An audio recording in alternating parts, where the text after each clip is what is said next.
I lived beside the Mississippi River for decades, long enough for it to learn my name, steal my memories, and decide whether I was allowed to leave. Before we begin, make sure to like and subscribe to the channel and leave a comment with where you're from and what time you're watching. People think they know the Mississippi River. They see it on postcards, read about it in history books, watch it flow past as if it's just water moving from one place to another. But I spent many years living along its banks, and I can tell you this: the Mississippi is not as innocent as the stories make it seem. It isn't just a river where water passes through.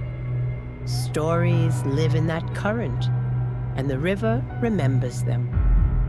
Now, let me tell you what happened to me. The 4 terrible stories the Mississippi never let me forget.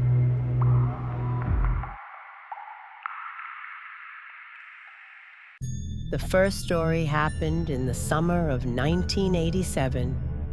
I was 68 years old then, living alone in my small house just outside Natchez, where the river bends southward like a crooked finger. My husband had passed away 2 years earlier. I had learned, slowly, painfully, to live with the loneliness and the quiet, the creaking floorboards, the ticking clock, the occasional barge horn echoing across the water at night. But this was different. It began on a Tuesday evening. I remember because Tuesdays were when I liked to sit on my back porch, sipping sweet tea and watching the sun sink into the river. That night, the air was heavy, thick with humidity and the smell of mud and fish. Everything was still, too still. Even the crickets had gone silent. And that's when I heard it, a whisper drifting up from the water, soft as a breath. At first, I thought the wind was playing tricks on me, but there was no wind. The river lay smooth as glass, reflecting the orange sky like a mirror. And the voice was calling a name. Not mine, someone else's. "Elizabeth," it said. "Elizabeth, come back." I stood up so fast, my chair scraped against the wooden boards. Elizabeth was my grandmother's name. In 1903, when my grandmother was still a baby, her own mother had drowned in that river. The hairs on my arms stood on end. My family never spoke of it. It was one of those tragedies you bury deep and never dig back up. And yet, here it was, surfacing after all these years, whispering from the water as if it had been waiting. I should have gone inside. I should have locked the door. I wanted to turn the television on, loud enough to drown the sound out. But I didn't, because the voice sounded so lonely, so desperate. And before I even realized what I was doing, I was walking toward the riverbank, my slippers sinking into the soft mud, my heart pounding against my ribs. The closer I got, the clearer it became. It wasn't just one voice. It was many, dozens, maybe hundreds, all whispering different names, different pleas, overlapping like a choir that had forgotten the words. Some were crying, some were laughing, Some kept repeating the same sentence over and over until it lost all meaning. And then I saw them. Not bodies, not ghosts, just shapes, outlines in the water, like shadows cast by something that wasn't there. They moved beneath the surface, slow and deliberate, tracing patterns I couldn't understand. One of them rose higher than the rest, almost reaching the surface. And for just a second, I saw a face, pale, bloated, eyes wide and black as the river bottom.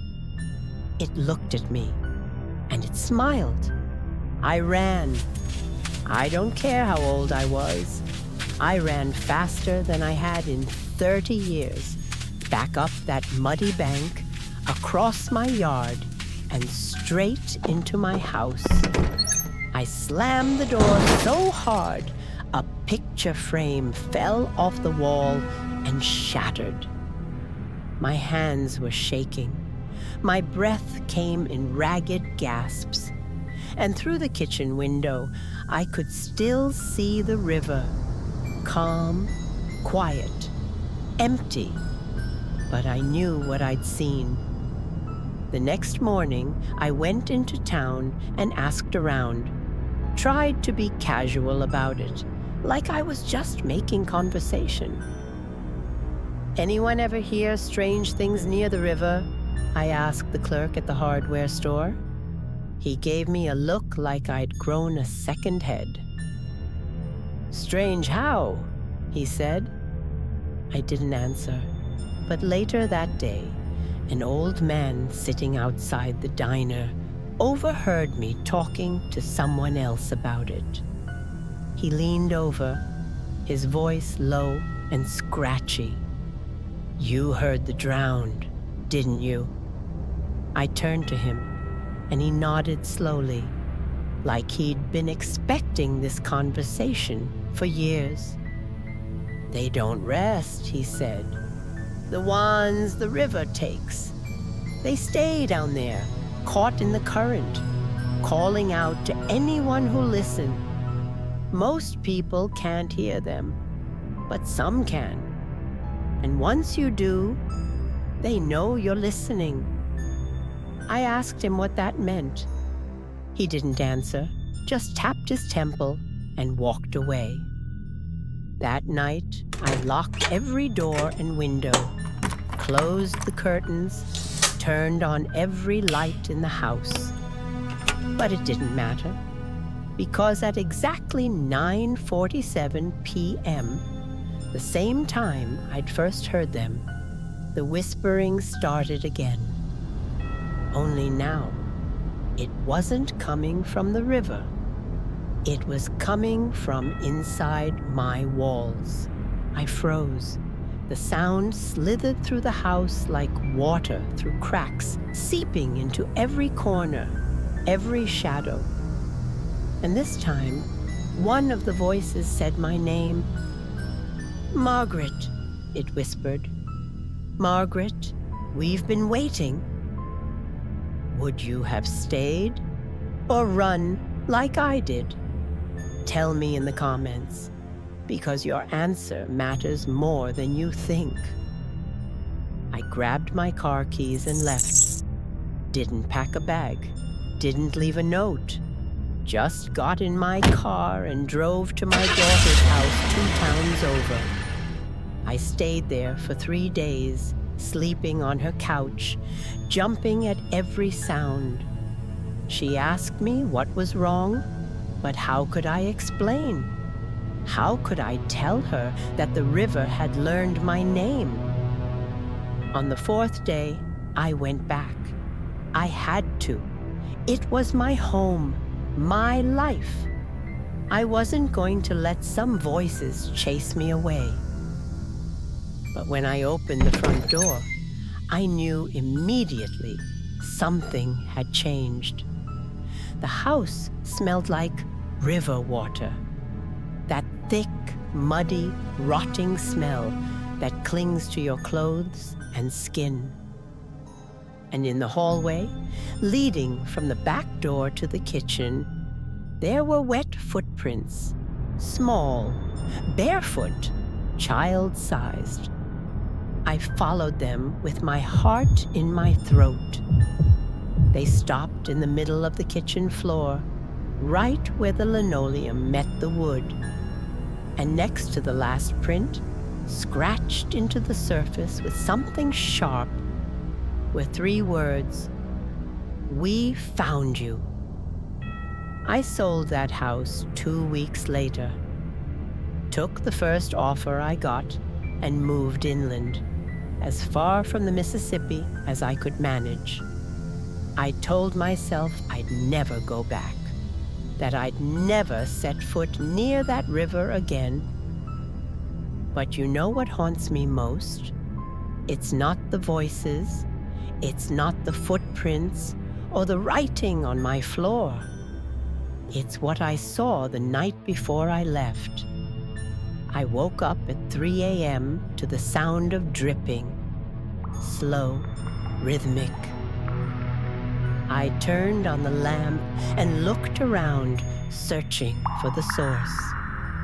And there, at the foot of my bed, standing perfectly still in a pool of water, was a little girl. She couldn't have been more than 7 years old.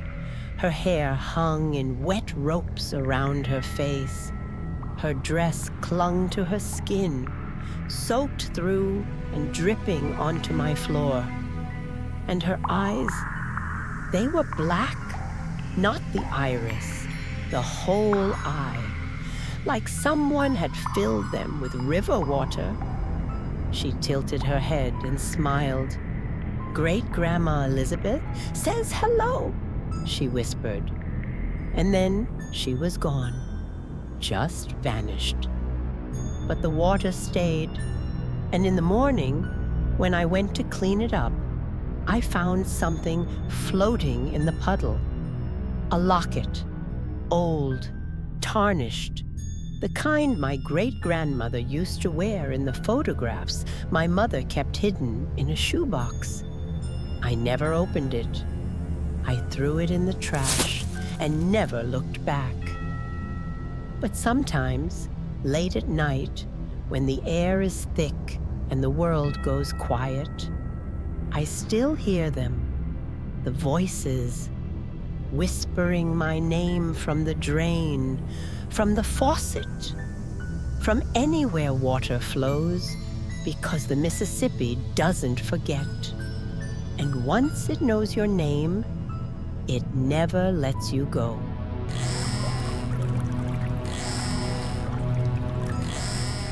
Before I tell you my second story, I need to explain something about the Mississippi River. It has rules, rules no one ever writes down.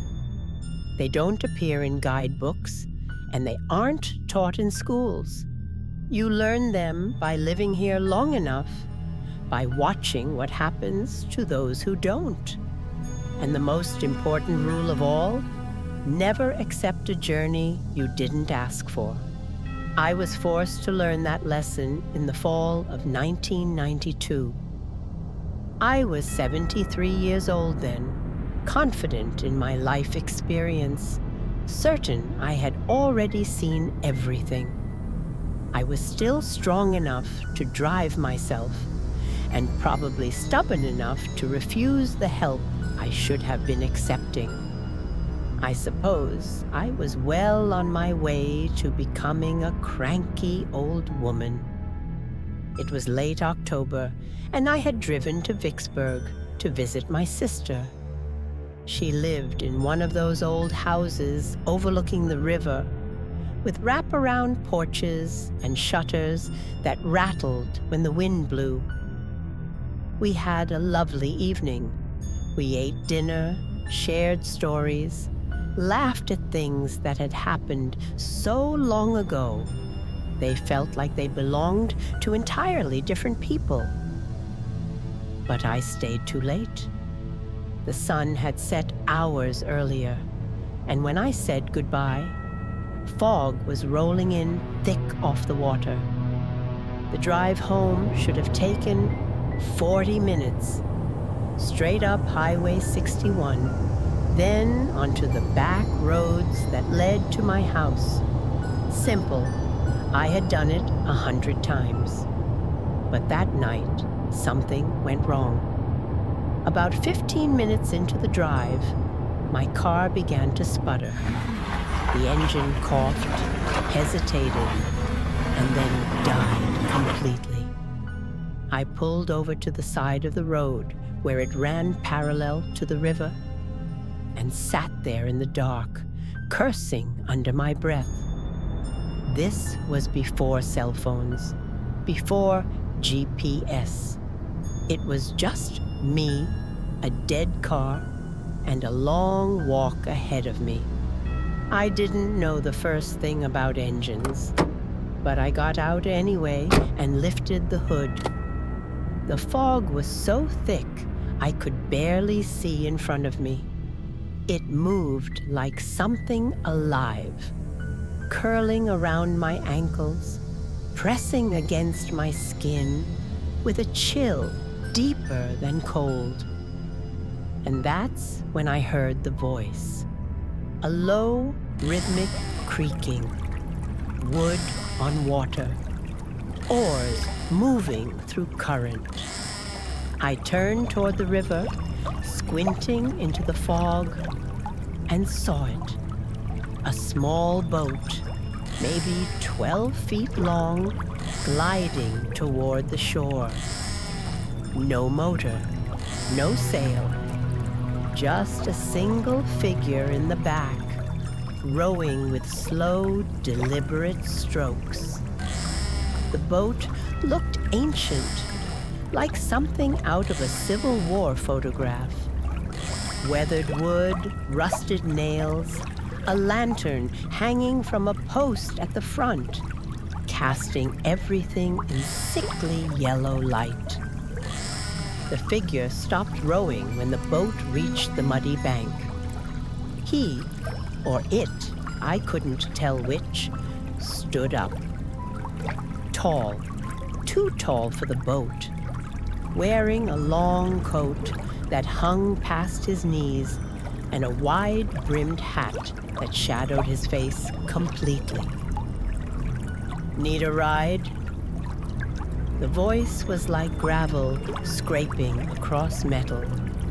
Every instinct I had screamed at me to run. But my car was dead. The nearest house was miles away, and the fog had gotten so thick I could barely see the road anymore. So I did something stupid. I said yes. Pause for a second. Would you have said yes? Comment yes or no below. He didn't move, didn't gesture, just stood there, waiting. I walked down to the water's edge, my shoes sinking into the mud, and climbed into the boat. It rocked under my weight, and I had to grab the side to steady myself. The wood was cold, wet. It felt wrong, like touching something that had been underwater too long. The moment I sat down, he pushed off from the shore and started rowing. No questions, no small talk, just the steady creak of the oars and the soft splash of water. I tried to see his face, but the shadows under that hat were too deep. All I could make out was the shape of a jaw, the faint gleam of something that might have been teeth. "Where are we going?" I asked. My voice sounded small, swallowed by the fog. He didn't answer, just kept rowing. The river around us was silent. No birds, no insects, no sound of other boats or distant traffic. Just us and the fog and the water that looked black as oil. And then I noticed something that made my blood run cold. We weren't moving upriver or downriver. We were moving across, straight across. But the Mississippi is wide, too wide to cross in a boat like this. And even if we could, there was nothing on the other side. Just more forest, more darkness. "Stop," I said. "I need to get back to the road." He didn't stop, didn't even slow down. I stood up, the boat rocking dangerously beneath me. I said, "Stop!" That's when he finally spoke. "You asked for a ride."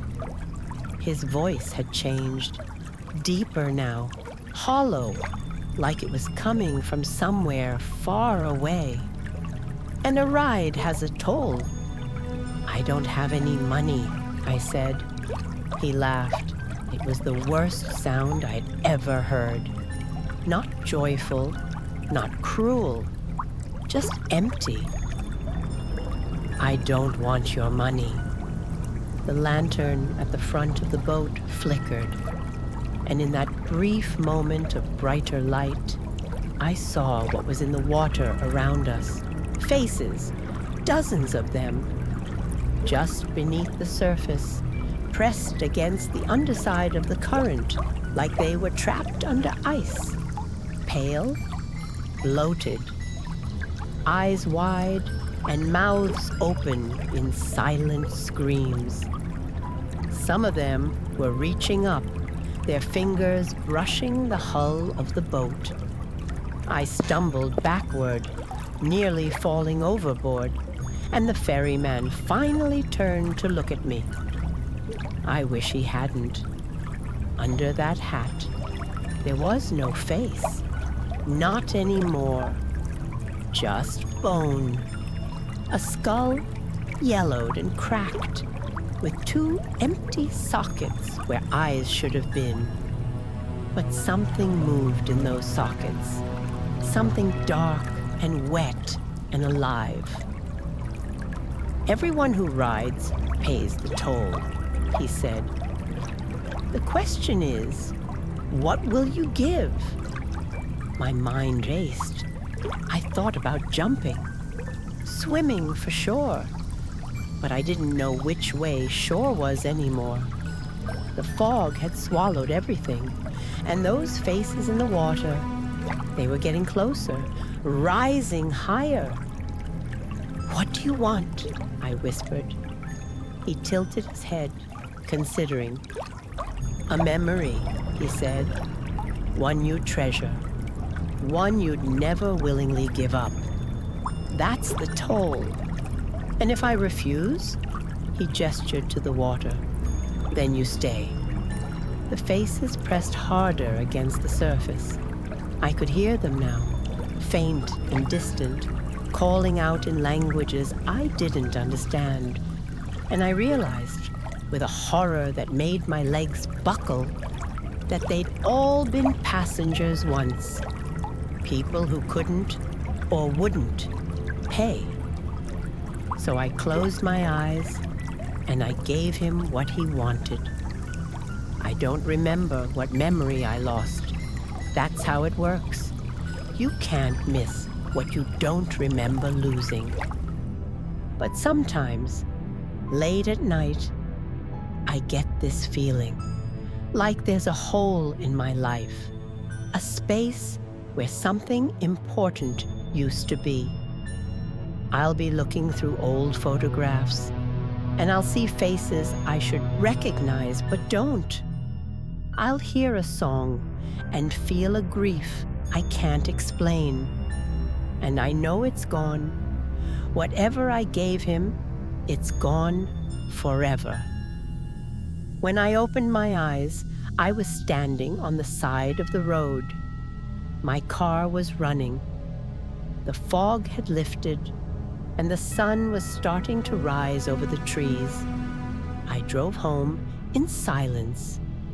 For weeks after, I tried to convince myself it had been a dream, a hallucination brought on by stress or bad food or something in the fog. But then I found the proof. In my coat pocket, there was mud, river mud, still damp, and stuck in the sole of my shoe was a splinter of old, rotting wood.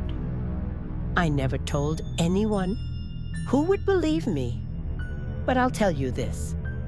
If you're ever driving along the Mississippi late at night and your car breaks down and you see a boat coming through the fog with a lantern at the front and a tall figure in the back, don't get in, because some rides cost more than money, and the ferryman always collects his toll.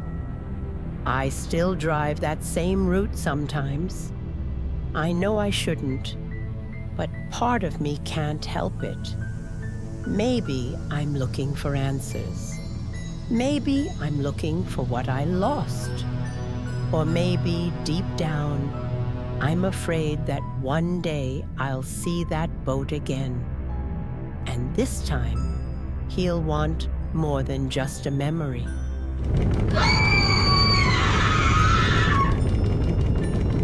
After everything I had seen on this river, you would think I would know better than to go looking for trouble. But curiosity is a dangerous thing, especially when you reach my age and start wondering whether the stories you've heard all your life were true. The third story took place at a bridge about 30 miles north of Natchez, a bridge that doesn't appear on any modern map. Locals call it the Ghost Crossing, though most of them don't like to talk about it. It's one of those places people avoid without really knowing why. A rule passed down through generations like a family recipe. Never go near the old bridge after dark. I had heard whispers about it since my girlhood. My mother mentioned it once, then went pale and changed the subject. My husband knew about it too. Before he died, he made me promise I would never go looking for it. Some things are left untouched for a reason, Margaret, he said. But in the spring of 1998, I broke that promise.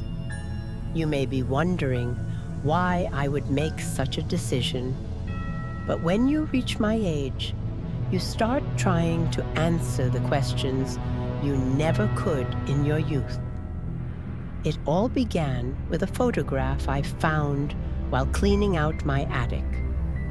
An old black and white photo from the 1940s, showing an iron bridge stretching across the Mississippi River. On the back, in my mother's handwriting, were the words, "The crossing point. Do not forget our lost ones." I had never seen this bridge before, and I thought I knew every crossing along this stretch of the river. So I did what any foolish old woman would do. I went looking for it. It took me 3 days of driving back roads and talking to elderly folks at gas stations before someone finally told me where to look. An old man, pumping gas in Port Gibson, leaned close and said, 2 miles past the abandoned mill, there's a dirt road with no sign. Follow it to the water. But don't cross. Whatever you do, don't cross. And yet, you already know what I did next. If you're still watching, tap that like button. I found the road just before sunset. It was overgrown, barely visible, swallowed by kudzu and wild honeysuckle. My car bounced over ruts and rocks as I drove deeper into the woods. And just when I thought I'd made a wrong turn, the trees opened up, and there it was. The bridge looked exactly like the photograph, as if 70 years hadn't touched it.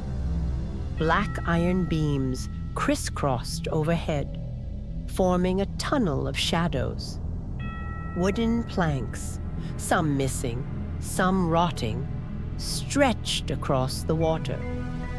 But here's what made my skin crawl. The bridge didn't connect to anything. On my side, it started at the riverbank.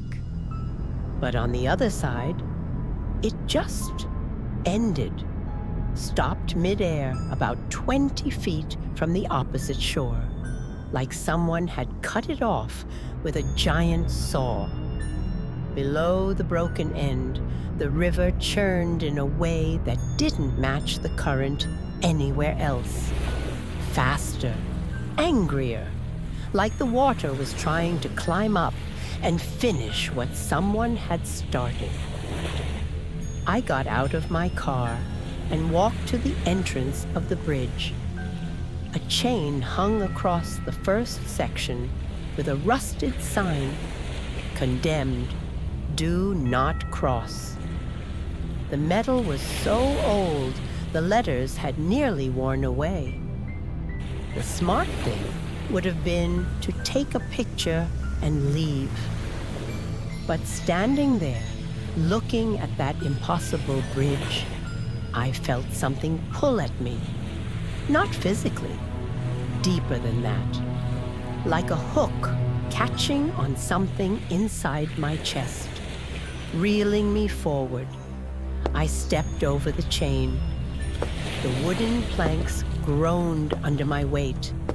Some were so rotten, I could see straight through to the water below. I moved carefully, testing each step, my hand gripping the rusted railing. The metal was ice cold, despite the warm evening air. I was about halfway across when I heard the footsteps behind me. I spun around. Nobody there. Just the empty bridge stretching back to shore. But I'd heard them clearly. Heavy boots on wood, getting closer. "Hello?" My voice echoed strangely, bouncing off the iron beams in ways that didn't make sense. The footsteps stopped, and then I heard breathing right behind me, so close I could feel warmth on the back of my neck. I ran. I don't care how old my knees were. I ran toward the broken end of that bridge, my heart hammering, my breath coming in gasps. The footsteps chased me, matching my pace exactly. When I slowed, they slowed. When I sped up, they sped up. I reached the end where the bridge dropped off into nothing and stopped, gripping the final railing, nowhere left to go. Below me, the river churned and frothed like it was boiling. The footsteps stopped right behind me. I could hear breathing, feel presence. But when I turned around, I saw something that made my mind struggle to comprehend what I was looking at. The bridge behind me had changed. It was no longer rusted and broken. It looked brand new, fresh paint, solid planks, and standing in the middle, about 30 feet away, was a crowd of people. They were dressed in old-fashioned clothes, Sunday best from the 1940s. Women in long dresses and hats, men in suits and suspenders. children clutching their parents' hands. At least 40 people, maybe more, all standing perfectly still, all staring at me. And every single one of them was soaking wet. Water dripped from their clothes, pooled at their feet, ran down their faces. Their eyes were open but empty, like looking into windows of an abandoned house. The woman in front, holding a baby, opened her mouth and spoke. Her voice sounded like it was coming from underwater. "You shouldn't be here." "I'm sorry," I stammered. "I didn't know." "This is our bridge," she continued, ignoring my words.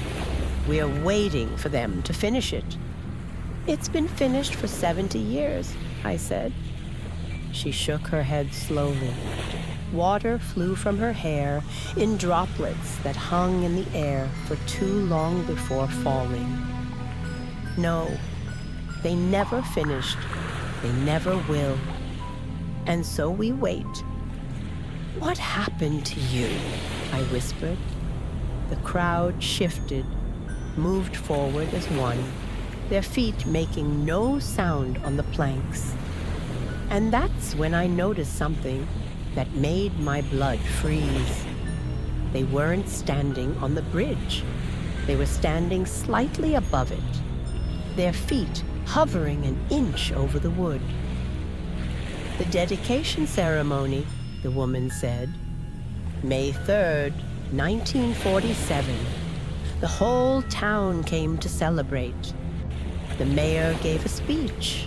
Children threw flowers into the water, and then the cable snapped." I remembered my mother's note. "Don't forget what we lost." "You fell," I breathed. "We fell," she confirmed. 43 people. The bridge collapsed and took us all into the river. They said it was faulty construction, but that wasn't true. The bridge didn't fail. Someone cut those cables. We heard the sawing all morning, but we thought it was workers making final adjustments. Who would do that? Her smile was terrible. "Does it matter now? We drowned, all of us. And they built a new bridge 5 miles south. This one, they left to rot. Said it was cursed. Said it was haunted. But they never said they were sorry." The crowd moved closer. I could smell them now. River mud and decay. "Why are you telling me this?" I asked, backing up until my heels hung over empty air. "Because someone needs to remember," she said. "Someone needs to tell the truth. They covered it up, called it an accident, buried us in unmarked graves, and pretended we never existed." She reached out her hand. Her fingers were pruned and white, like she'd been underwater for decades. "Tell them we're still here. Tell them we are still waiting." I didn't take her hand. I couldn't. Because behind the crowd, I saw something else. A shadow, darker than the rest, moving through the people like smoke. And where it touched them, they flickered like images on a bad television screen. "What is that?" I pointed. The woman's expression changed. Fear, real fear. "Run," she whispered. The shadow rushed forward, and suddenly the whole bridge was shaking. The people screamed, their voices layering over each other in a chorus of anguish. The iron beams groaned. The planks splintered, and I ran. I ran back across that bridge faster than I've ever moved in my life. The structure was falling apart beneath me, boards cracking, cables snapping. Behind me, I could hear the crowd screaming, calling out names, begging for help that would never come. I dove off the bridge just as the last section collapsed, hit the muddy bank hard enough to knock the wind out of me. When I looked back, gasping for air, the bridge was exactly as it had been before. Rusted, broken, silent. But in the water below the broken end, I saw them. Pale faces, just beneath the surface. 43 people, still waiting, still drowning. I drove away and never went back. But sometimes, late at night, I can still hear them calling out, asking me to remember, begging me to tell their story. So I'm telling you now, 43 people died on that bridge in 1947. The town covered it up. History forgot them, but the river remembers, and so do I.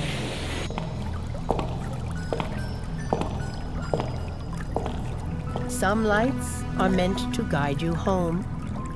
Others are meant to keep you away.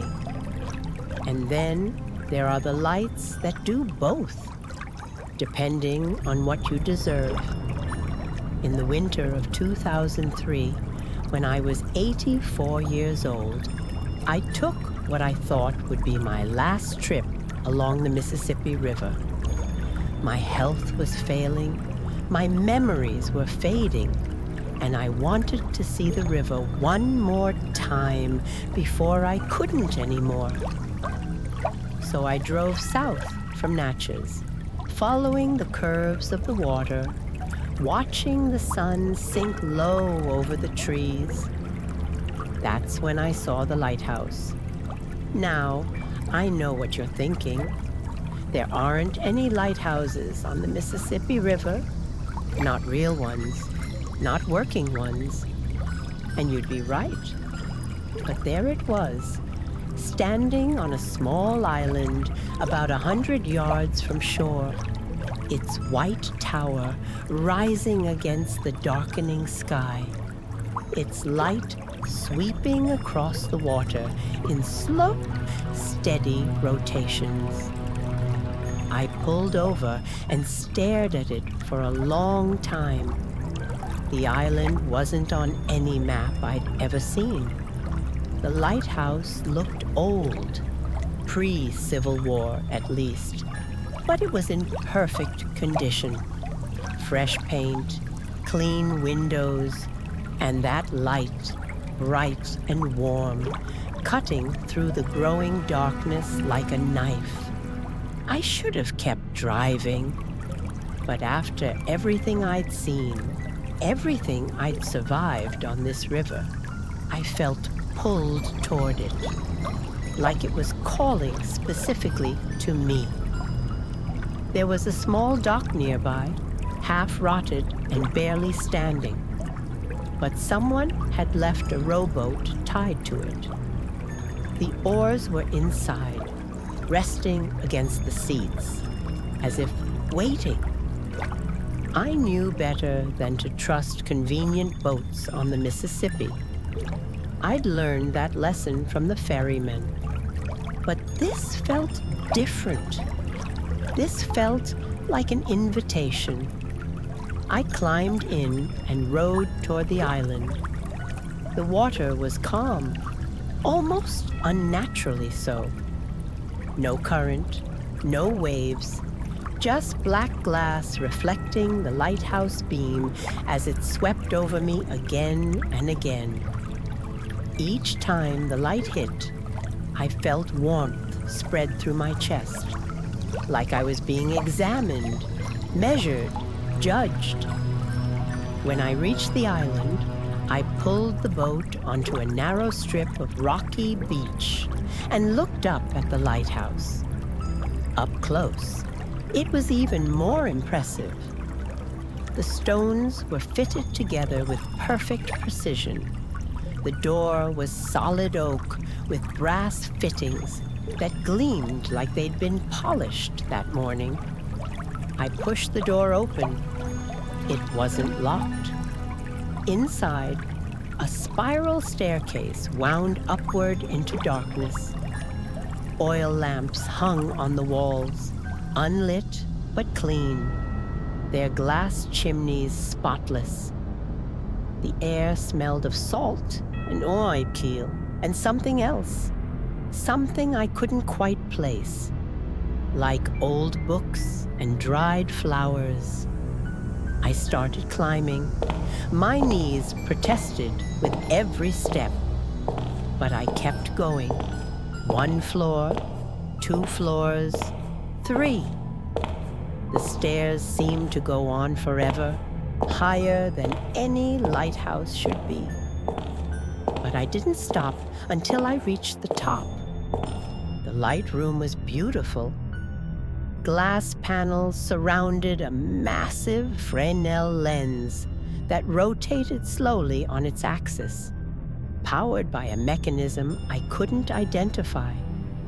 No electricity, no visible fuel, just turning endlessly, sending its beam across the water.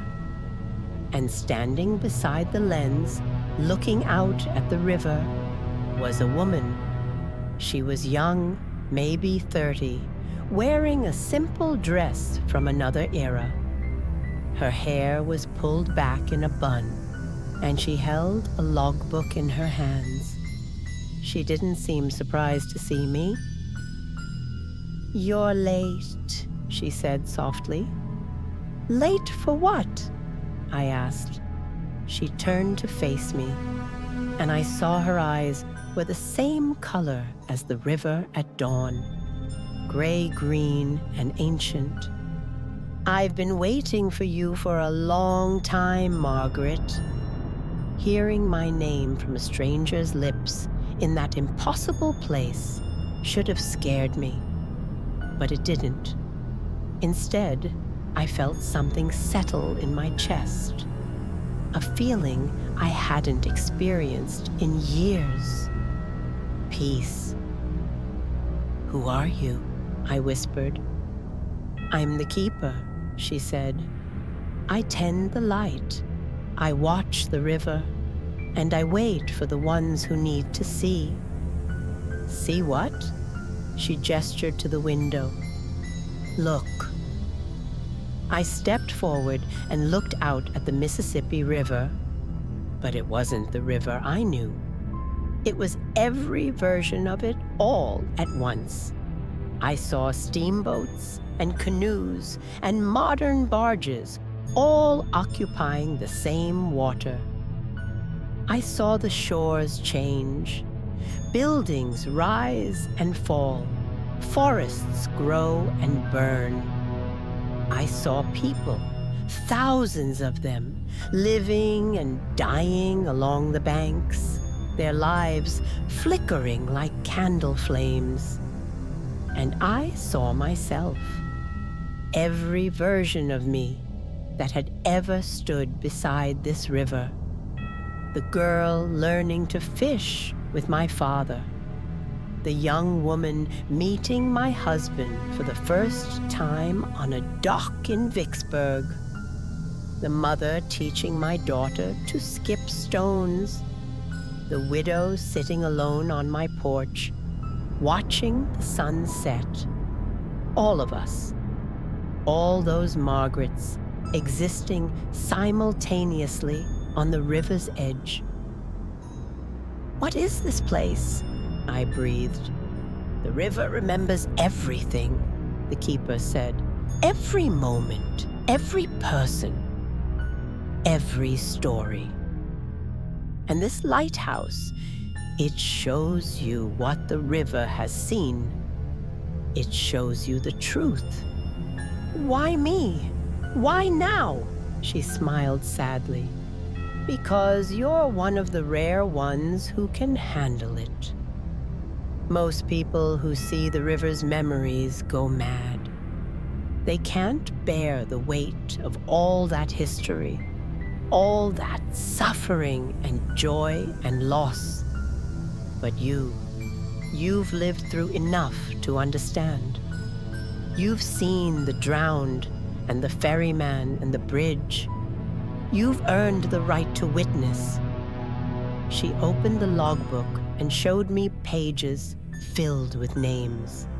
Thousands of them, written in different hands, different inks, spanning centuries. Everyone who's ever seen this lighthouse, she explained. Everyone who's been chosen to remember. And now you'll join them. Would you have written your name? Tell me why, or why not, in the comments. She handed me a pen. I looked at the blank space on the current page. My hand trembled as I wrote my name, Margaret, in careful letters below dozens of others. The moment I finished, the lighthouse shuddered. The light flared brighter, so bright I had to shield my eyes. And when I could see again, the keeper was gone. The logbook was gone. I was alone in the light room, but I wasn't afraid. I walked back down the stairs, each step easier than the climb up. When I emerged from the lighthouse, the sun was rising. I'd been inside all night, though it had felt like minutes. The rowboat was waiting. I climbed in and rowed back to shore, watching the lighthouse grow smaller behind me. And just as I reached the dock, the light went out. When I looked back one more time, the island was empty. No lighthouse, no tower. Just trees and rocks and morning mist. I drove home slowly, my mind full of everything I'd seen. And I understood then what the river had been trying to teach me all these years.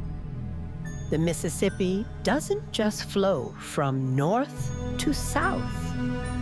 It flows through time, through memory, through all of us who've ever lived beside it, drawn water from it, feared it, loved it, lost ourselves in it.